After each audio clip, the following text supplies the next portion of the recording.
Hello and welcome to another update video about Ethereum. Ethereum is now in the midst of this support zone, very deep in support, and it's not looking too good for Ethereum. Could very well be that we're going to visit the lower support region again. We have two support areas here on the chart. This is only like the 30-minute chart. Nothing happened when we take a look at the bigger picture, so I'm going to ignore that for now, given that we're really only moving sideways at the moment. When we zoom out a little bit, especially since the 8th of August here, when we started to be in that range, literally just sideways action. Yep, a little bit of up and down, but we see corrective movements to the upside. We see corrective movements to the downside.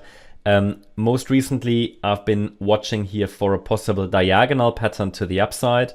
That can definitely change this wave count. The reason is that here, this rally that happened into yesterday's high did not reach the 1.38 extension. And when it then started to go down, it was a warning that we are at least going to hit this support zone, which is now reached.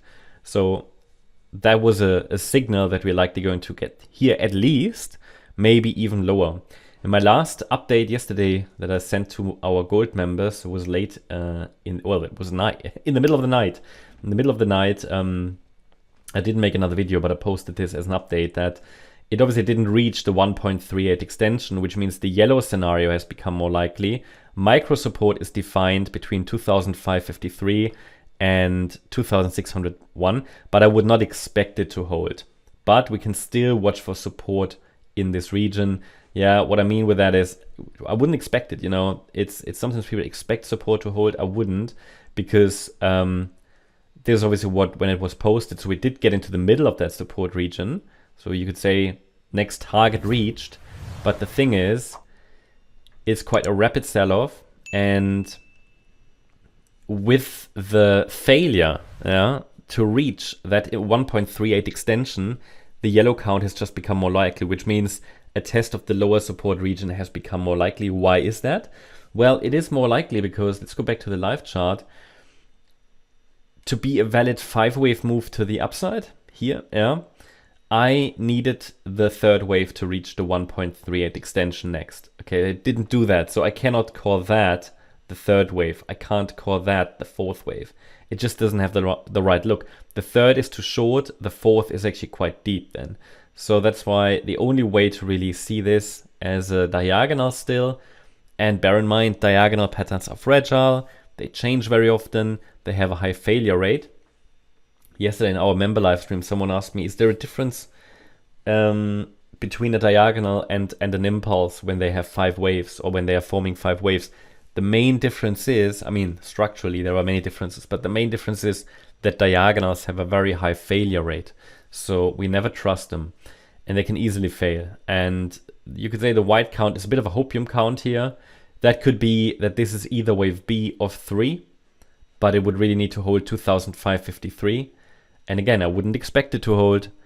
Or the wave 1 is here in 3 waves, so a larger diagonal pattern. But then the support area would be the same. I basically calculated the support area to incorporate them both, but I don't want to show all the wave counts on the chart because that will become quite messy. So the earliest indication that a low is in here, I'd like to see a break above that last swing high. That's when the selling volume kicked in today. Let's put the volume on. Okay, I'm just on the index chart, so I don't have the volume here, but the on some exchanges, because I've got Coinbase open in parallel. You can take a quick look. Maybe Coinbase, just to check. Yeah, this is where the selling volume came in. Do you see that? This is a 30-minute chart, and that 30-minute candle, getting a break above it here at around 2,620 would be an indication that a low of sorts has formed. Whether that's then the beginning of the wave C of 3, we would have to see, but this is what I would like to see, a break above this high.